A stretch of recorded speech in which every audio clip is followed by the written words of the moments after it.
Hi and welcome. My name is Bybreen Samuels, and in today's video class I'm going to be sharing some tips around fundraising.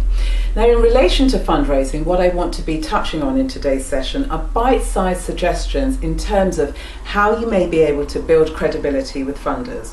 Now, this may be of interest to those of you who are new to fundraising, or you may not have had that much success so far in terms of your attempts to raise money. In terms of my credibility, well, my fundraising journey started back in the 1990s, and in 1995 I raised my first large amount of money from the National Lottery Charities Board, and I raised £525,000 for the Pepper Pot Club, and they deliver daycare services for African and Caribbean elders. Fast forward to 2012, and in March of this year I successfully fundraised £895,775 for Hackney Families First, and this is a charity partnership based in London, and the focus of their work is family crisis intervention services. Now, when you're thinking of developing your fundraising strategy, you've got to give consideration to what it is that funders are thinking and the expectations that they have of you. Now, one of the key questions that's at the forefront of their mind is, does this organisation have a track record? Now, this is very, very important to them because they need to be able to assess the level of risk that could be involved if they were to fund you some money.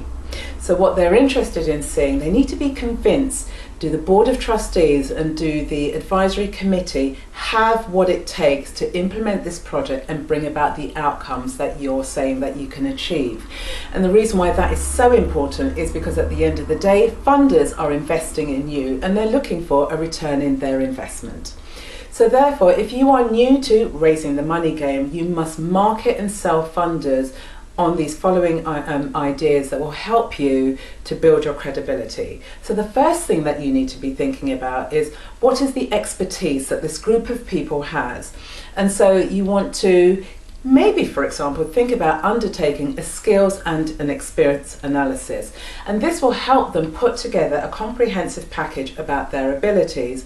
And what you want to be having a sense of, how does this diverse group of people and their abilities, their skills and expertise help to build the organisation? You may want to include, for example, if any of them have had any awards or any other forms of public recognition. This is going to be great evidence for you in terms of showing social proof.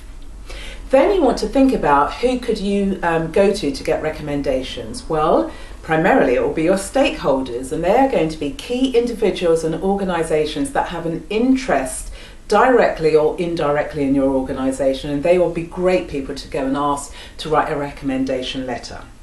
You then also want to put together a really cogent argument around what the organisation is about, and what will help you do that is demonstrate the relevant research data that backs up what it is that you say that you want to do.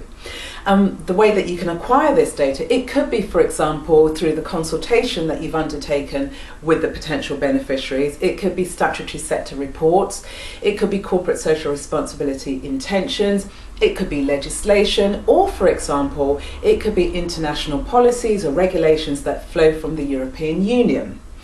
Then you want to be able to clearly articulate, what is the business model, what is the revenue model, what's the strategic plan, what are the operational plans, because this is another way for you to convince funders and to build your credibility in terms of that you've taken a 360-degree perspective internally and externally in terms of how you're going to deliver the service that you say you're going to deliver. And then thinking about, well, you've modelled your service idea on a successful organisation that has already implemented something very similar. All you're going to do is you're going to adapt that model to fit the needs of your target audience. Who are your niche clients? And then finally, what you want to do is to gain some media coverage.